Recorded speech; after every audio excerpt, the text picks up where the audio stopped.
সহবাসের পরে মেয়েদের জন্য ফরজ গোসল না করে ঘরের কাজকাম, রান্না বাড়া ইত্যাদি করা, বাচ্চাকে দুধ খাওয়ানো, এগুলো জায়েজ আছে নাকি না জায়েজ?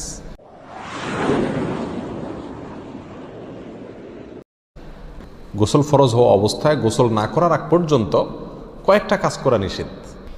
1, নামাজ পড়া নিষেধ। 2, তওয়াফ করা নিষেধ। 3, মসজিদে অবস্থান করা নিষেধ। 4, কোরআন স্পর্শ করা নিষেধ। 5, কোরআন পড়া নিষেধ। এই 5টি কাজ ছাড়া আর কোনো কাজ কিনা নিষেধ না।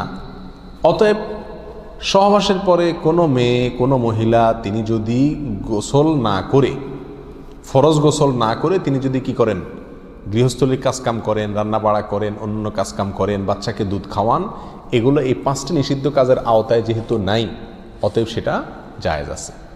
আমাদের দেশে যত কঠোরতা সব মেয়েদের উপরে, ছেলেদের উপরে নাই। ছেলে গোসল ফরজ হয়েছে, 2-4 ঘন্টা শুয়ে রয়েছে বা এমনকি হাঁটাহাঁটি করছে, তাকে তেমন কেউ কিছু বলে না। সমস্ত চাপগুলা মেয়েদের উপরে। আর এই ফতোয়াগুলা মেয়েদের উপরে, ফতোয়াগুলা দেয়ও বেশিরভাগ মেয়েরাই। কথার কথা, ননদ আছে, শাশুড়ি আছে বা অন্য কেউ আছে বা জাল আছে, তো তারা খোঁচাইতে শুরু করে যে গোসল না করে বাচ্চাকে দুধ খাওয়াচ্ছে। কোনো বাচ্চা কাঁদতে কাঁদতে মরে যায় কিন্তু দুধ খাওয়ায় না, কেন? কারণ গোসল করে নাই। তো এগুলো না জানার কারণে হয়েছে। ফরজ গোসল না করে 5টি কাজ করা নিষেধ, এর বাইরে আর কোনো কাজ নিষিদ্ধ না। অতএব এমনকি আপনি রোজাও রাখতে পারেন, কি ফরজ গোসল না করে রাখতে পারেন বলতে সাহরি খেতে পারেন, সাহরি খেয়ে রোজা শুরু করতে পারেন। তাহলে আপনি বাচ্চাকে দুধ খাওয়াতে পারবেন না, কে বলেছে? বাসায় কাজ করতে পারবেন না, কে বলেছে? তবে হ্যাঁ, যদি আপনি ফরজ গোসল একটু দেরিতে করতে চান কোনো কারণে, তাহলে সেক্ষেত্রে অন্যান্য কাজকামের সুবিধার জন্য ওযু করে নেওয়া উত্তম। সহিহ মুসলিমের এক হাদিসে আসছে, নবী আলাইহিস সালাতু ওয়াস সালাম গোসল ফরজ হলে ওই অবস্থায় যদি কেউ ঘুমাইতে চায়, শুয়ে থাকতে চায় অথবা অন্য কোনো কাজ করতে চায়, তাহলে তাকে ওযু করে নেওয়ার পরামর্শ দিয়েছেন। অতএব ওযু করে নিয়ে এরপর অন্যান্য কাজ করা উত্তম। এর বাইরে ওযু ছাড়া যে সে কিছু করতে পারবে না, ব্যাপারটা এরকম না। একবার আবু হুরায়রা রাদিয়াল্লাহু তাআলা আনহু, তার সাথে নবী আলাইহিস সালাতু ওয়াস সালামের দেখা হয়েছে কোনো এক রাস্তায়, এই অবস্থায় যে তার গোসল ফরজ হয়েছিল।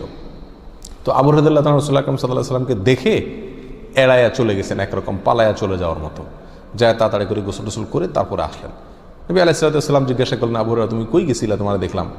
বলে, ইয়া রাসূলুল্লাহ, আমার গোসল ফরজ হয়েছিল, তো আমি আপনার সঙ্গে বসবো, সময় দেব, ফরজ গোসল অবস্থায় আমার কাছে জিনিসটা অপছন্দ লাগলো, নাপাক অবস্থায় এভাবে থাক, আপনার সাথে সাক্ষাৎ করব। তখন নবী আলাইহিস সালাতু ওয়াস সালাম বলেছেন, সুবহানাল্লাহ, মোমেন আবার নাপাক হয় নাকি?